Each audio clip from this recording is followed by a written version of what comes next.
Hi, boys and girls. Today is chapter 8. There has been a death.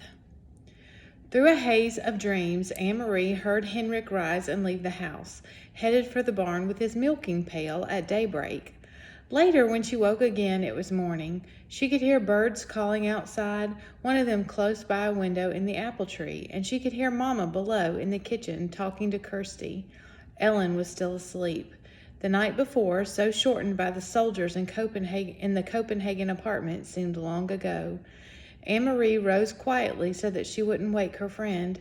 She pulled on her clothes and went down the narrow curved staircase to find her sister kneeling on the kitchen floor trying to make the gray kitten drink water from a bowl. "Silly," she said. "Kittens like milk, not water."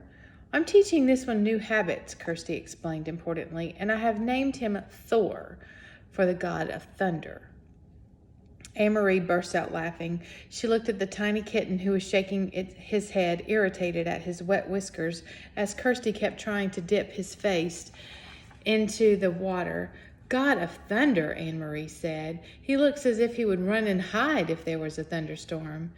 He has a mother someplace who would comfort him, I imagine," Mama said. "And when he wants milk, he'll find his mama." "Or he could go visit the cow," Kirsty said.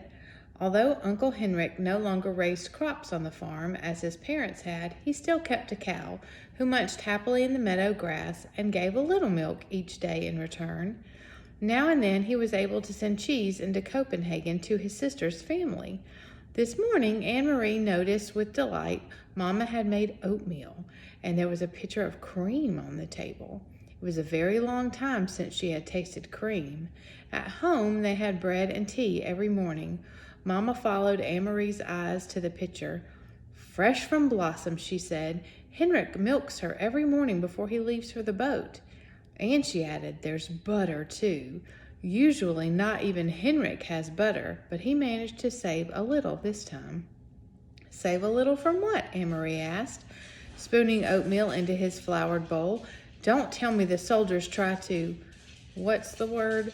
Relocate butter too?" She laughed at her own joke, but it wasn't a joke at all, though Mama laughed ruefully. "They do," she said. "They relocate all the farmers' butter right into the stomach of their army. I suppose that if they knew Henrik had kept this tiny bit, they would come with guns and march it away down the path." Kirsty joined their laughter as the three of them pictured a mound of frightened butter under military arrest. The kitten darted away when Kirsty's attention was distracted and settled on the windowsill. Suddenly, here in this sunlit kitchen, with cream in the pitcher and a bird in the apple tree beside the door, out in Kattegat, where Uncle Henrik, surrounded by bright blue sky and water, pulled his nets filled with shiny silver fish, suddenly the specter of guns and grim-faced soldiers seemed nothing more than a ghost story, a joke with which to frighten children in the dark. So this morning, things seemed a little more normal and a lot less scary than it had been in Copenhagen. Ellen appeared in the kitchen doorway, smiling sleepily, and Mama put another floured bowl of steaming oatmeal on the wooden table. "Cream," Anne-Marie said, gesturing to the pitcher with a grin. All day long the girls played out of doors under the brilliant clear sky and sun. Anne-Marie took Ellen to the small pasture beyond the barn and introduced her to Blossom, who gave a lazy, low-textured lick to the palm of Ellen's hand when she extended it timidly. The kitten scampered about and chased flying insects across the meadow. The girls picked armfuls of wildflowers, dried brown now by the early fall chill, and arranged them in pots and pitchers until the tabletops were crowded with their bouquets. Inside the house, Mama scrubbed and dusted, tisking at Uncle Henrik's untidy housekeeping. She took the rugs out to the clothesline and beat them with a stick, scattering dust into the air. "He needs a wife," she said, shaking her head, and attacked the old wooden floors with a broom while the rugs aired. "Just look at this," she said, opening the door to the little used formal living room with its old-fashioned furniture. "He never does," she said, picking up her cleaning rags. "And Kirsty," she added, "the god of thunder made a very small rain shower in the corner of the kitchen floor. Keep an eye on him." What do you think that means? He made a pee-pee on the floor.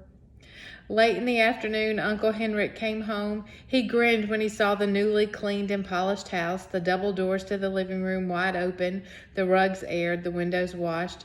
"Henrik, you need a wife," Mama scolded him. Uncle Henrik laughed and joined Mama on the steps near the kitchen door. "Why do I need a wife when I have a sister?" he asked in his booming voice. Mama sighed, but her eyes were twinkling. "And you need to stay home more often to take care of the house. This step is broken, and there is a leaking faucet in the kitchen," and Henrik was grinning at her, shaking his head in mock dismay. "And there are mice in the attic, and my brown sweater has a big moth hole in the sleeve, and if I don't wash the windows soon..." They laughed together. "Anyway," Mama said, "I have opened every window, Henrik, to let air in, and the sunlight. Thank goodness it is such a beautiful day." "Tomorrow will be a day for fishing," Henrik said, his smile disappearing. Anne-Marie, listening, recognized the odd phrase. Papa had said something like that on the telephone. "Is the weather good for fishing, Henrik?" Papa had asked. But what did it mean? Henrik went fishing every day, rain or shine. Denmark's fishermen didn't wait for sunny days to take their boats out and throw their nets into the sea. Anne-Marie, silent, sitting with Ellen under the apple tree, watched her uncle. Mama looked at him. "The weather is right?" she asked. Henrik nodded and looked at the sky. He smelled the air. "I'll be going back to the boat tonight after supper. We will leave very early in the morning. I will stay on the boat all night."